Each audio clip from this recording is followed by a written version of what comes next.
We live in a fast-paced and hectic world where it's easy to feel overwhelmed, stressed, and out of control. How do you manage all the competing pressures without losing sense of yourself? How do you stay focused enough to not only plot a path, but follow it? Welcome to Recovery Road, a show that offers inspiration, insight, and intelligence, as well as success stories from many walks of life that can show you how you can control your own destiny. Our knowledgeable and entertaining hosts and their guests give practical advice that you can use every day on your road to recovery. Now, here are your hosts, Leaha Mattinson and Greg Bird. Hi, everyone, and welcome to today's show. I'm host Leaha Mattinson. I just want to say thank you so much to everyone for tuning in wherever it is that you are in this wonderful world. I'm joined by my awesome friend and coach, Molly Mandelberg. Molly is the founder of Wild Hearts Rise Up. She is a podcaster, an author, and today we're going to focus in on her beautiful creation of an oracle deck or a divination deck. Molly, welcome to the show today. Thanks so much for having me. Happy to be here. Oh, you know what? I got to tell a funny story for everyone. We've already done this interview once. And so it's just such good mojo that Molly was able to come back on and re-record. And if you pay attention to what's going on planetarily, it's actually not that much of a surprise sometimes that we have hiccups in recordings and things like that going missing. So instead of getting all excited about it or, mad about it, I was like, oh, kind of figures. So we must have been supposed to talk about something else. So Molly's been a guest twice on the show prior. So she's done 2 other interviews. If you haven't seen those, please go to the masteryourlife.ca website and check those out. They're amazing interviews. So for people who, maybe I'll actually just let you introduce yourself, Molly, about who is the people that you like to work with, do work with, and what's the work that you've been doing in the world? Yeah, so I work with mostly coaches and holistic practitioners, people who trade in wisdom and guidance, who are amazing at what they do. And for whatever reason, usually are not that great at talking about what they do and usually have some resistance to using technology in their work, which in the day and age that we live in now, it's really valuable and important to use a little bit of technology, at least, to create more ease and flow in our businesses so that we can actually reach more people and make a bigger difference in serving our clients. So I help them to craft their deep work into inspiring content and hot copy, and also to tackle the technology required to have that easy downstream flow in their business. And that's the majority of the work that I do. I also have a program called Peace with Money, which we've talked about on a previous episode, which is not just for entrepreneurs, but for anybody who's ready to radically change their relationship to money. And I'd say my deep passion is helping people to actualize a dream, to bring something to life that they've been wanting to create and to figure out what the next steps are and actually follow through on making that happen. Right. And it's such an important time to do this kind of work because there's so much transition and chaos around us. I think that really the people who are going, oh, I really am not happy doing what I'm doing. And I have these things that are keeping me up at night going, maybe you should consider changing and doing this thing. For some people, it's like a new inspiration or a new thought. For other people, it might have been 10, 20, 30, 50 years in the making. So is there an age of client that you particularly work with, Molly, or is it just across the board? Everyone's welcome. Everyone's welcome. I tend to have clients that are late 30s to early 60s, usually people who have figured out that they want to do this thought leadership thing, whether it's coaching or whether it's some healing modality that they've finally discovered works for them and they want to share it with more people. It's people who notice they have a deep desire to serve others and they want to do that in a bigger way than the time for money merry-go-round of just serving one-on-one clients. Yeah, beautifully put. So if you are that person, or if someone that you know and love is that person, and you're listening to this on a podcast, I'd encourage you to actually push pause, go and get them and bring them over to the interview so that they can listen in and that they don't miss out on this inspirational talk that we're going to be having today. Not just inspiration, but actually a tool that you can use in order to bring your idea to life. So Molly is going to talk about her beautiful oracle deck, and I don't have it with me. I forgot it. Darns. But Molly, can you show people who are tuning in to watch us either on YouTube or on the masteryourlife.ca website? So Molly, this is a beautiful deck.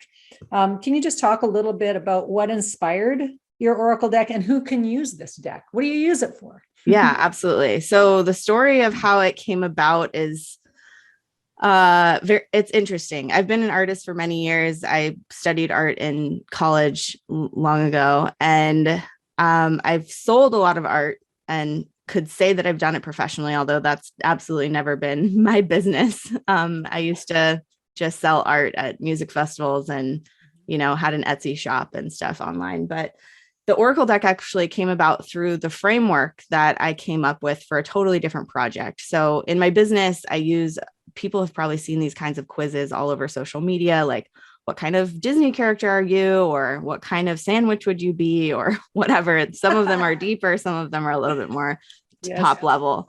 But I was coming up with a framework for a quiz because I saw this as a great tool to grow my business, a great way to engage my audience, teach them something about themselves, and also learn about them in the process, and then give them something really juicy that was really about them as a person specifically, rather than about, this is for everyone, everybody can use this.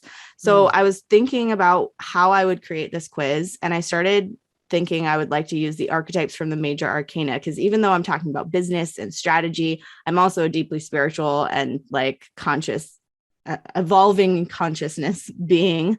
And so I wanted to use some cards from the major arcana of the tarot. And I was flipping through these 25 cards, and the first 5, or sort of 5 of the early cards in the major arcana of the tarot, really stood out to me. And I started studying those cards and digging into them. And a friend of mine knew I was doing this and actually told me, she's a Kabbalist, she told me that the major arcana of the tarot is actually directly related to the tree of life, the Kabbalah. And the Kabbalah is basically a framework for how an idea becomes manifest, how something that we're inspired about actually finds its way and into trickling into this physical reality and becoming something tangible that we can see or talk about or do or be.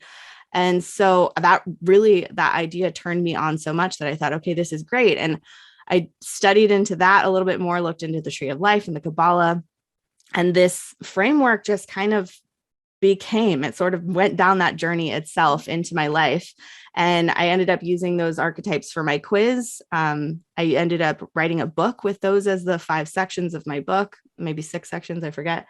And I ended up using those 5 cards plus 1 more to create the 6 suits of my Oracle deck. And this Oracle deck had been tapping me on the shoulder for many years, wanting to come to life. It was sort of this back of the mind passion project, because I was focusing so much energy on building my business and building programs and serving clients and, becoming a good speaker and doing events all over the country and living my life, which is a full-time job sometimes, to be a nomad and travel the world as much as I do.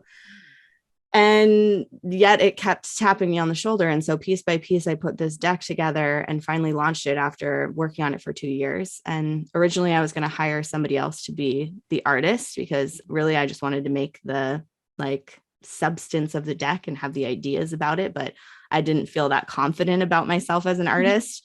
And the universe kept saying no. Artists that I wanted weren't available, or they'd already done a deck, or for whatever reason, the message came that, no, Molly, you make art. This is your job. You go and finish this yourself. Yeah. Right. That's right. Yeah. So the deck has a beautiful guidebook. And yeah, it's gorgeous. It's very beautifully done. So I am a little woo myself.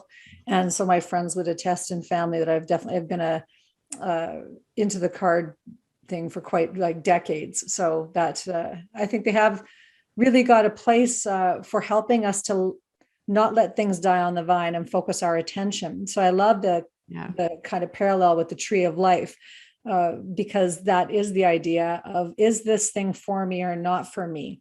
Having all these great ideas, but what's the thing for me to actually grow and do and not let die on the vine? And I think a lot of people, when they're thinking about mastering their life, which is what this show is about, is they have a internal yearning to close the gap between what it is they see for themselves and where they are in their life right now. Mm-hmm. And so this is part of one of the things, a tool of that you can use in that process to really help you close that gap and to become very conscious about what it is that you're creating each day. So I love your example of your artwork. And if people did grab a deck, you can see that each card is, it's like they're beautiful because they're done very uniquely. What was the medium that you used to actually make your cards? Yeah, they were pencil drawings that I inked, and then colored pencil is what I used to color them, which is historically what I usually use for art. And I'll just show a couple cards while Yeah, they're gorgeous. people are checking in. And you asked about who this deck is for, and that's a really great question because I think, I've talked a little bit already about serving entrepreneurs. While entrepreneurs are the kinds of people who absolutely have big ideas and want them to come to manifest, so they would be great for them, they're not necessarily that business minded. Some of them talk about leadership, some of them talk about money and actualizing and allowing money into your life, but they're really for anyone. And I had somebody when I was first sharing the test deck at Burning Man, when I had the test deck. I made it happen before Burning Man because I was like, this would be a great time to start practicing sharing this with people. Right. I noticed somebody called it a pep talk deck. And I was like, yeah, that's perfect. You can just pull a card a day and get a little juicy energy, find a way to tune back into you before you go about your day. And you can use it to ask questions. You can pull a card to get an answer about something you've been ruminating on. And you can also, ask for an energy. What is it that I should be embodying today or be aware of today so that I can walk through my life with as much like beauty and joy and glory and expansion and ease as possible. And you can do it like a regular tarot deck with a past, present, future spread or whatever kind of spread you like to do. It works that way. I didn't realize it did until one of my friends was like, let's do this with it. I've been doing this. I'm like, oh, you can do that. It works great. Oh, that's very awesome. Yeah. So it's fun, it's playful, and it's intuitive, and it's also rooted and grounded, and helps a person to be rooted and grounded to make things that they really want to manifest. I like also like the pep talk idea. It also sort of like a character deck. It's like, what's the character that I want to be here in my life? Like, what are the characteristics that I want to develop? And so it's almost like a developmental deck as well, where you can take aspects of yourself that maybe you've gone, I'd like that to be a little bit more refined, and go, here's something that could help me to actually articulate what that might look like in my head and then try to live it out. So can we talk about your 6 suits? Can we talk about like the process of this, the archetypes? Yeah, absolutely. So anybody who's familiar with the tarot is going to maybe notice that I skipped a couple cards at the beginning of the major arcana, but these were the cards that came out to me. And so the 6 suits of the deck are the Fool, the Magician, the High Priestess, the Empress, the Hierophant, and then I skipped further through the major arcana to use the Wheel of Fortune card because it was important to me to bring in the energy of money and wealth and abundance in some way in this book. Right. Yeah. Perfect. That's top of mind for a lot of people. Yes. So the Fool. Let's just go through each one of the archetypes and talk about what that is and what it means. So what is the Fool? The Fool card. The Fool has a bad rap because it sounds foolish, and we don't want to be foolish. We want to be smart and we want to be good at things. But the Fool is really about moving forward into the unknown. You have to be a fool to take steps in a direction that's unclear, to be able to move forward boldly, unapologetically, when you don't really know how it's going to work out. So the energy of the Fool is a sense of childlike wonder. It's a leap of faith in a new direction. It's being willing to sort of say, you know what? I don't know how this is going to go, but I'm moving forward anyway. I'm going to claim this, or I'm going to choose this, or I'm going to move this way and just see what happens. So there is this beautiful opportunity with the Fool and the Fool card and the Fool suit in my deck that is to discover something new and to be willing to take a step, to make a leap of faith, to move in a new direction without knowing how it's going to pan out. Yeah, I think, and I love this. I think that I'm so fortunate to have 4 grandchildren because they remind me of this card every time I see them doing something. And the oldest one just turned 7. So they're all still in that age of what I call innocence. Yeah. And the Fool to me has this innocence about it, where if you don't actually crush it, it will just go out and seek what is for it, which is interesting. So kids will not do what is not for them. We talk ourselves into doing all kinds of things because we get out of being that fool, because we're trying to fit into someone else's mold, or, do what our mom said we should do, or whatever. And so this whole fool idea, I see played out frequently in my life. And I'm just reminded consistently about what a big payoff it is because they're happy. And They're happy, right? They're discovering things about themselves and about the world Yes. around them all the time. Yeah. It's Yeah. really, I think, sort of rooted in not letting fear stop us, not letting the unknown be something that can stop us in our tracks, being willing to move into that or move toward that to discover it. So would you say for you, do you have any experience of kind of waking up in that Fool energy every day or every moment? Or I'm very, yeah. And that's the thing about this stuff is it feels like it's a path that we're walking between these cards, but really it's so cyclical. There's foolishness, there are fool opportunities all day long, every day. So And true. yeah. And so, yeah, I have many experiences. I mean, moving into, first off, traveling the world by yourself as a woman is foolish in some people's eyes. Right. Doing that for many, many years and discovering that it's actually brilliant and amazing, and you have an intuitive knowing about where you're safe and where you're not. That was foolish to start out with, and it became something that I've been great at and that I have a sense for. Moving into a van when, the normal person would live in a house and, work the normal job. Becoming an entrepreneur was foolish. Not knowing how that was going to go. Staying in business when business wasn't going well yet was also foolish. I mean, there's been so many moments in my life. Choosing to love someone when you're not sure if they're going to be good for you. Right. There are so many moments where we can embody the energy of the Fool just to discover something new about us, about others, about who we are, how we evolve.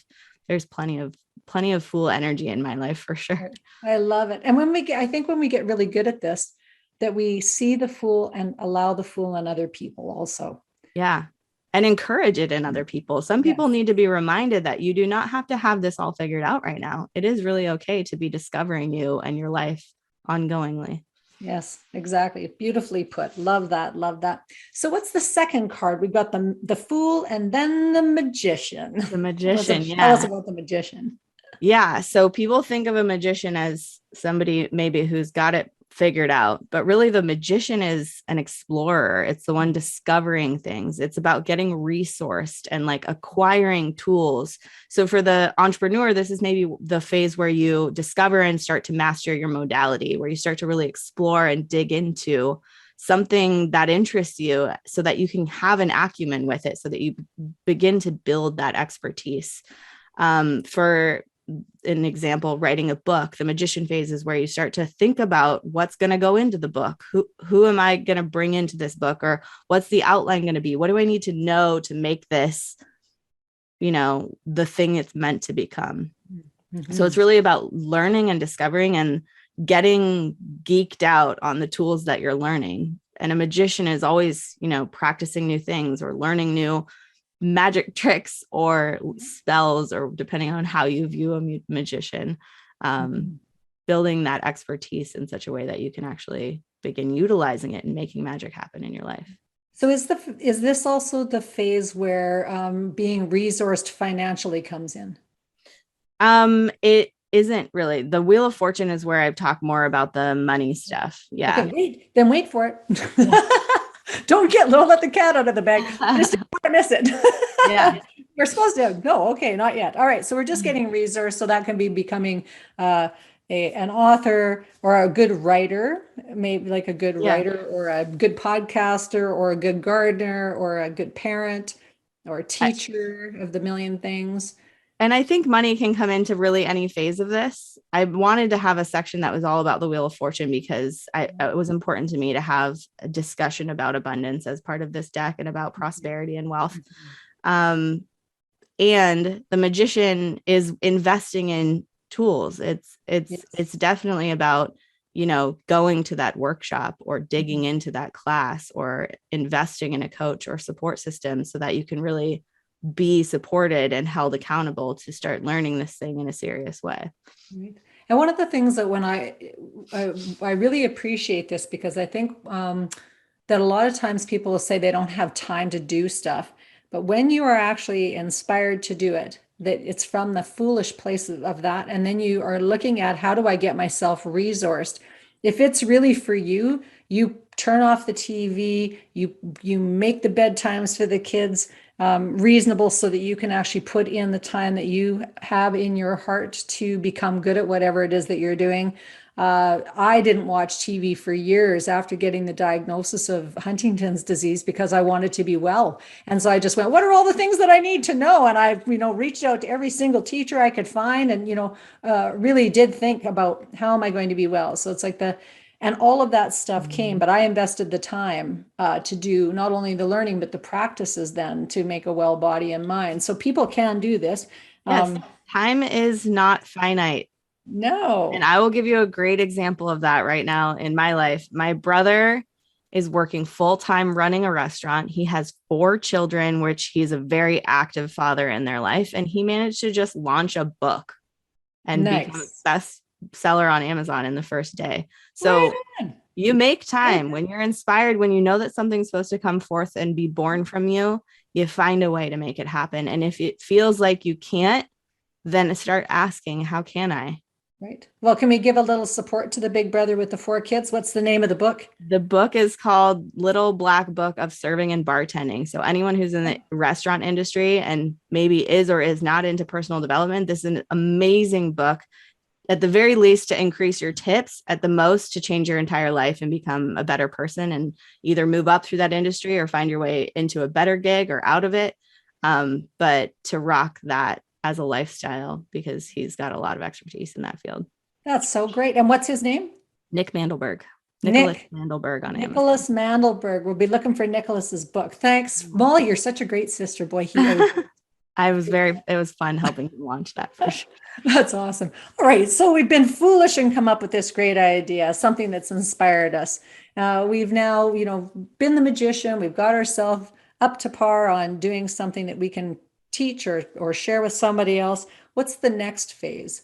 The next phase is the high priestess. And so the high priestess is a little bit of not necessarily a pause, but it's almost like just recentering. It's about finding alignment. It's about making sure that you've not gotten all these tools and fallen out of who you really are. It's about coming back into that centering and grounding and becoming the oracle on the mountaintop being of this work or of this thing that you're trying to bring forth. So it's making sure that you're still walking the path that's for you. So what can happen, I'll just use example of an entrepreneur again. What can happen is you go into this magician phase and you start accessing all these tools and resourcing yourself with all this information. It's really easy to say, oh, I would be smart to go that way. That's the way I'm being guided by others or pointed to, or this seems like a good idea.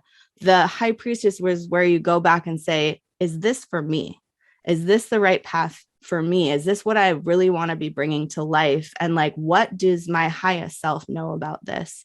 So it's a sort of a bringing in of that source energy or that higher self wisdom and guidance to make sure that you're walking the path that you're meant to be walking. And it's also sort of a energetic bolstering part too, where you start to acknowledge that this is who you are now. This is something you're really ready to embody and bring forth. Mm-hmm. So it's this magical intuitive pause where you bring in the higher self and the knowing of what to do next. Right. And sometimes this would also include the paring off of things that are not for you or pruning off of things that are not for you.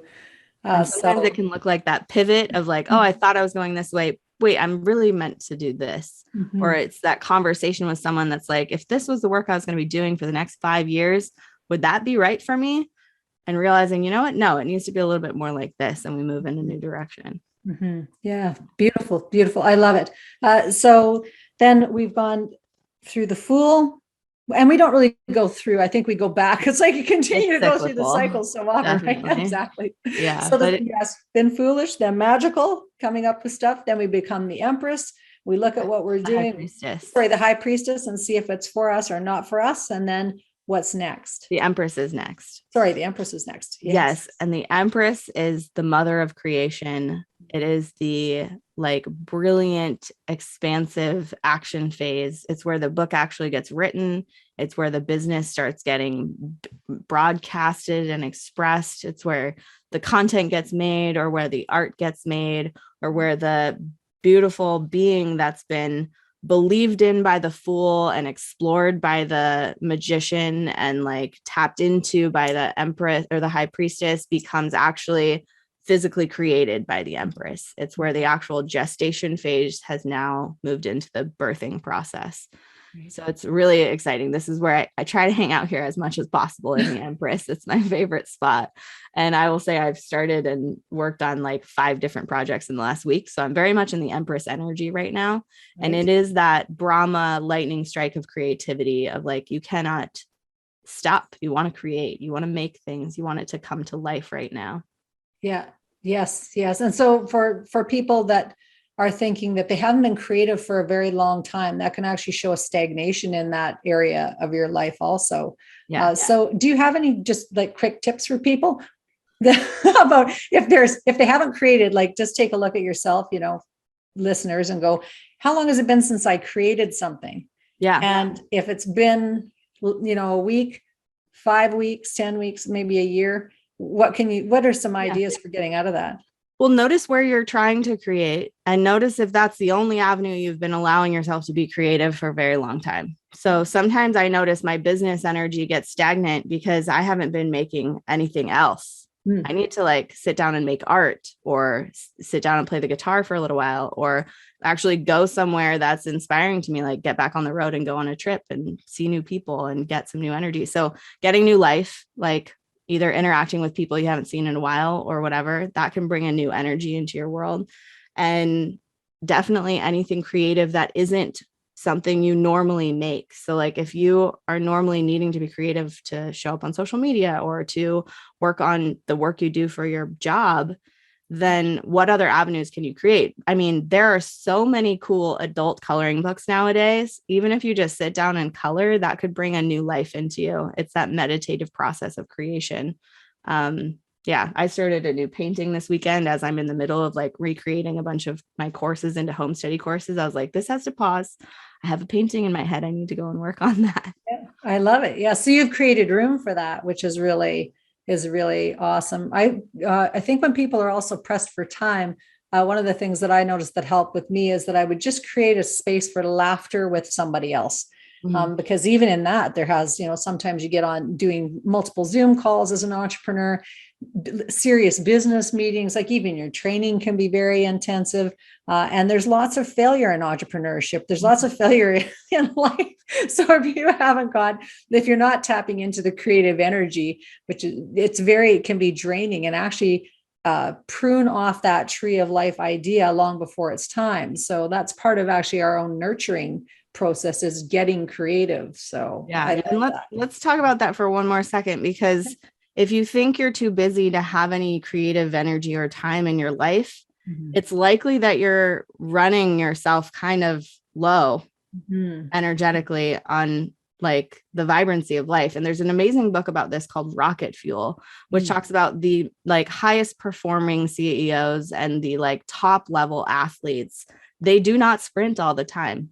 No. And if they did, they would never be capable of what they're capable of. The pause is a requirement for that creation to continue, for that like brilliant, expansive, like making things happen to happen at a high level. The pause is required. So if you stop and work on a painting, or if you stop and laugh with your friend, your next few hours of work will probably be way more productive than if you just try to keep working. So if you think you don't have time for this, you might be getting more out of your time if you make time for this kind of thing, for your creativity, for some kind of pause or break in your life. It's required for us to get back into like more inspired action. Right. I love that. It's more inspired action as opposed to that forced action. So, and they're very different feelings. So one is so free and easy flowing, and the other one is like you're trying to drag a log up a hill. So that's really great. Okay, so we've gone through the Fool, the Magician, the High Priestess, the Empress, and now, ta-da, what is next? The Hierophant is next. So the Hierophant is like, if you think about the hero's journey, I like to think of this navigation as a hero's journey. The Fool sets out on it. We go through the Magician, the High Priestess, the Empress is making things happen. The Hierophant is the one coming home to share with the people. So this is where the thought leader becomes the thought leader. It's where the speaking actually happens, where we come back to teach people about what we've learned or share what we've created. It's sort of the like broadcasting phase of like, now I've learned something, now I've become something, now I know something. And I want to share that with people and actually either teach it or like bring people into the story of it so they can learn what I've learned from it. So the Hierophant is really that teacher, leader, mentor, guide energy. Yeah. Yeah. I think this is so incredible because it's such an incredibly good conversation, because a lot of people think that is years off in the making, this idea of the Hierophant. It's likely everyone is doing that in some way right now. Yeah. So it's like that, taking credit where credit is due. Yes. And if you think that's way off in the future, where are you not acknowledging the way that you're leading right now? That could be leading your children. That could be leading your dog. That could be leading, one friend who needs support and you're there for them. Mm-hmm. There are so many ways that we bring our wisdom forth. And when we start acknowledging that, the timeline of us getting to where we think we want to be gets a lot shorter, because we start to acknowledge that we already are that person we want to become. Mm-hmm. And when that happens, there's a compounding effect that makes it all actualize faster. Yeah. Yes. And one of the things when I was going through your deck also came up for me was that in our age group, a lot of us missed the opportunity to teach our children because we were working. And so there was this very odd hiccup where we've got a generation of kids that haven't learned family recipes, that haven't learned the techniques that our ancestors taught us generationally, all the things that were passed down that are really that Hierophant energy. And, that my daughter said to me, so she is a beautiful gardener, a really excellent mom, like all this stuff, but I didn't teach her it. My mom did. And so thank goodness that she did, because that would have actually been completely lost. And in her generation, there's nobody that cooks. Like, she's the only one. Everyone comes over to her house. So there's this whole massive void of things to be taught and to pass down. So I think there's a lot of opportunities for people to actually share the things that they know, without going for a ton of training. Also, just going, well, what are other people asking you for, and can you find the time to do those things? Yeah. And what's wanting to come through you? What are you really excited to share? What's been tapping you on the shoulder in those wee hours between sleep and waking? Mm-hmm. That's like, I should really make that happen. Right. First off, don't shit on yourself, but like, what would you like to make happen? Right.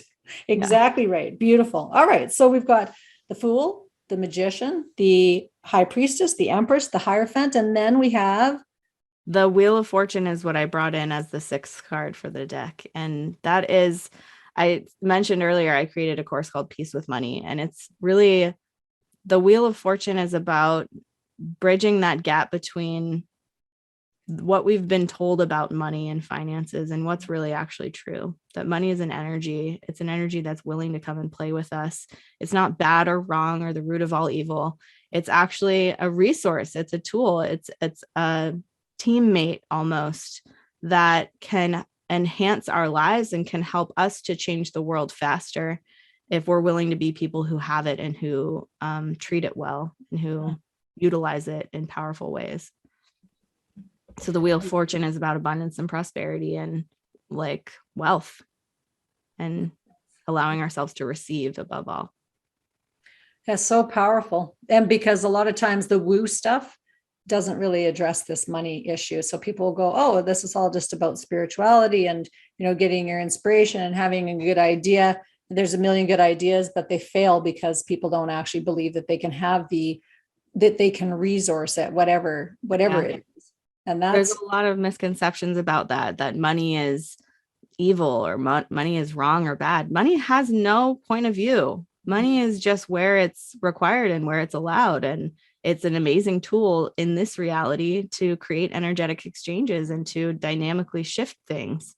Mm-hmm. So yeah, I think that where spirituality shunned money is one of the reasons that when spirituality stops shunning money, right, that's when we'll really be able to change the freaking world. Because in this reality, money is one of the biggest energetic exchanges we play with. And when the healers and the spiritual warriors begin allowing money into their lives, we have more vote in how this world goes that way.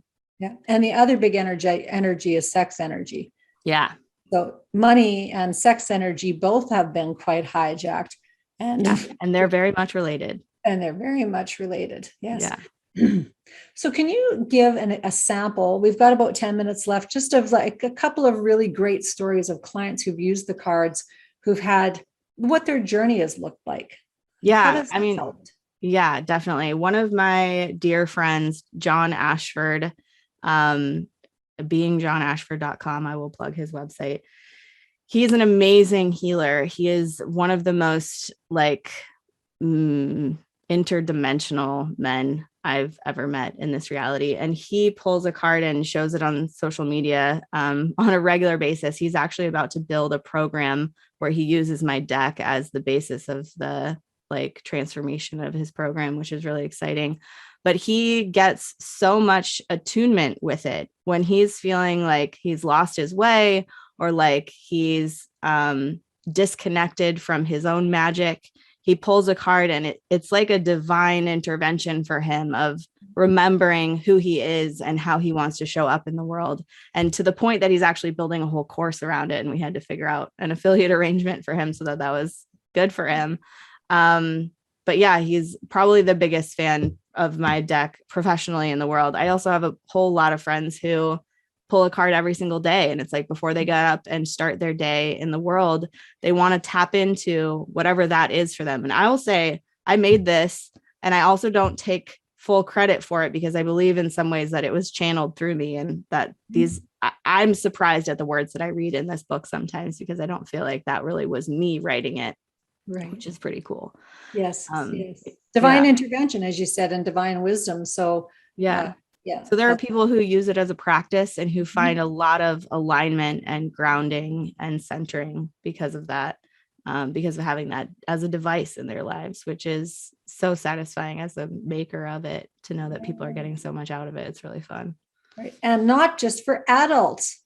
I want to it's not just for adults. I had the deck out when the grandkids were over visiting, and the older ones picked out cards and were talking about what was on the cards. It was a very interesting conversation, and just to pique their awareness about, this is this and this is that, and what does that mean from their perspective, not me weighing in on what or explaining, right? So letting them actually look at it and contemplate, which is then the development of consciousness in our little ones. Can change the world also.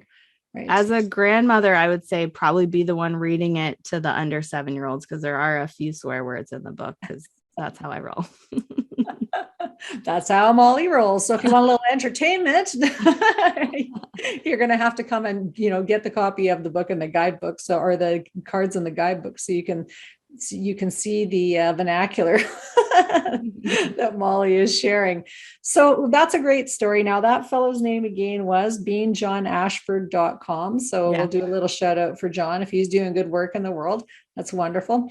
So what would be the first thing that people could do when they get your deck? If they order your deck, they get your deck, they open up the box, what's the first thing most people would do? Most people open the box and just start feeling everything, because the box is so well designed that the book fits perfectly in it and the cards fit perfectly in it. And usually there's a tactile touching process that happens when people first get the deck. But begin just sort of holding them and feeling into them, and maybe looking at the pictures and just getting a sense of, what a contribution these images may be in your life before you even dig into what the content of the book is about. Mm-hmm. There are 6 shadow cards in the deck, because I feel like it would be missing something if there wasn't at least some balance of the light and dark. But when you go into the guidebook, even the shadow cards are going to be inspiring and point you to something greater. But yeah, just start by pulling a card, and maybe, sitting down with a friend comes over, pull out the deck and just see what's a little insight or inspiration. It's a great conversation starter. Like I said, printed a test deck before Burning Man a few years ago, and had so much fun just walking up to total strangers and asking them to pick a card, and then having this moment of connection of, what does that mean for you? Or how does that land? Or did that resonate at all? So you were doing your case study testing at that point, totally. Right? Yeah, that's awesome. Very awesome. Do you want to dip into the shadow cards at all? Just briefly? Yeah, I mean, each archetype is going to have sort of an unexpressed or a like throttled side of it. So one of the shadow cards is doubt. There's one like the Empress, which is all about creation. The shadow of that is stagnation, which was so funny because you brought up the idea of stagnation after we mentioned the Empress. But really it's about recognizing that, of course, not all of life is going to be sunshine and rainbows. And through that, are you someone who's willing to look at the silver lining or to find the lesson and the meaning in that aspect of you or your life? And if you are, then you get to glean wisdom from it. You get to grow from it. You get to expand into more of who you truly are as your highest self, who has no judgment of you.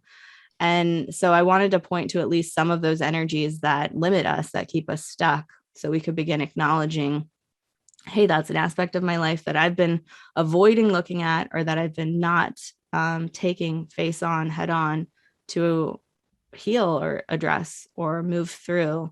And so I wanted this deck to point to at least some of those and say, this is something we can change now if you want to. Yeah, so excellent, because learning how to have no judgment of yourself is the only way you can really grow forward without feeling disappointed or discouraged or whatever all the words are that we use for ourselves when we quote unquote don't meet the mark of what we really wanted. And yeah, it's so powerful to stand in that position of that forgiveness, of not even forgiveness of self, just total acceptance of yourself, because that's how you look at other people. Right. So it's are you an allowance of it or not? Yeah, which is very powerful. I think that's what makes you such a great coach also, Molly. And we do have a few minutes, so let's talk about your coaching business as well, because people who want to explore your deck, or people who want to actually maybe engage you in your services, if your creative mojo is stuck, or if you've got a great idea and you're going, I don't really know how to bring this to life, like the tree of life, I'm not sure, or I've struggled with stuff for year after year after year and I keep getting in my own way. Or from what I actually got Molly on board for me, was to help me just to get my online business to be operating more smoothly. So it can be really, Molly has this wonderful gift of doing the online bit. So for creators who struggle with that online, bringing it online and kind of organizing it, you can also help in that regard. So do you want to just speak a little bit about that? Yeah, I will say I am kind of a steam engine of action taking. So for anybody who could use a little bit more, I don't want to even say follow through, could just use the energy of creation somewhere in their life or their business. I really bring that forward. And it's really also about knowing what the next step is. That a lot of times there's so much we want to create, or there's so much being thrown at us as that you should do this, you should make this, your life and business should look like this. Weeding through that to find out what's true for you can be hard to do on your own. So I like to help people find what their true north, their actual navigation path is for them, and then do whatever it takes to get out of the way to actualizing that, and help you figure out what are the steps and what can they be, what can I do first to move in that direction, and then be held accountable to actually walk that path and see if it's for you. So much fun. All right, we're gonna play a little game at the end of the show here. You're gonna shuffle and pull a card for us. Great. We've got about 4 minutes. So all right, let's maybe even do a couple or do a daily reading. Just all right. Well, let's do that. Anyone out there who wants to see one of these cards, let's pull two. So if you want to choose A or B to have some sort of divination choice out there, either you're an A or a B, and we're going to pull the A card first. The A card is As You Wish, and it looks like the top of a candle. So cute. That you blow out. It's number 59 in the deck. So As You Wish is the 9th card in the Wheel of Fortune suit. As you wish, ask and you shall receive, believe and it will manifest. Set your target, make your wishes clear, know that they are arising. Things may show up in a way you don't expect. You can't choose or know the how. You can choose the what. Be clear, be specific. Is what's showing up now actually the manifestation of what you've been asking for? Does that make you want to ask for something different? Is there a way to make this reality work better for you? What else is possible?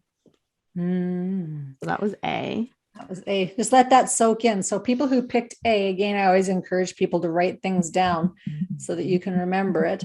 At least write down the card number. And then if you manage to get a divination deck from Molly, you can look that card up and read it in the guidebook and then dive into it a little bit more deeply.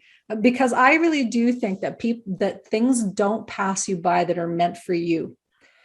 Right. So it is that if it's meant for you, that's the thing that you'll hear. And if you attend to it, you'll get something out of it. Yeah. So if you're listening and you actually picked A, it's like, what was that? Write it down, write down some of the, Cole's notes of what it means. And then actually ask yourself the question, what's happening in my life that actually matches up with this as you wish? Because I can say I had a business meeting this morning before we got on this call, and this matches up exactly with that. What we were talking about is so funny. It's perfect. It is perfect. Exactly. So I'm not B, but let's go. What's the B card? The B card is 9. So this is the 9th card in the Fool suit. And it's a beautiful Sri Yantra image, and it says yes. So what are we saying yes to? If you're a B, you probably already know. Maybe you're asking a question in your mind. Yes. To what can you exclaim a resounding yes? If you pulled this card in response to a question, know that the yes is an answer to YOU. Yes to choosing for you and never against you. Yes to listening to the joy, the heart expansion, and the overflowing from within choice and denying the rest. Trust yourself to know that you know. There is a place within you that already has all the answers.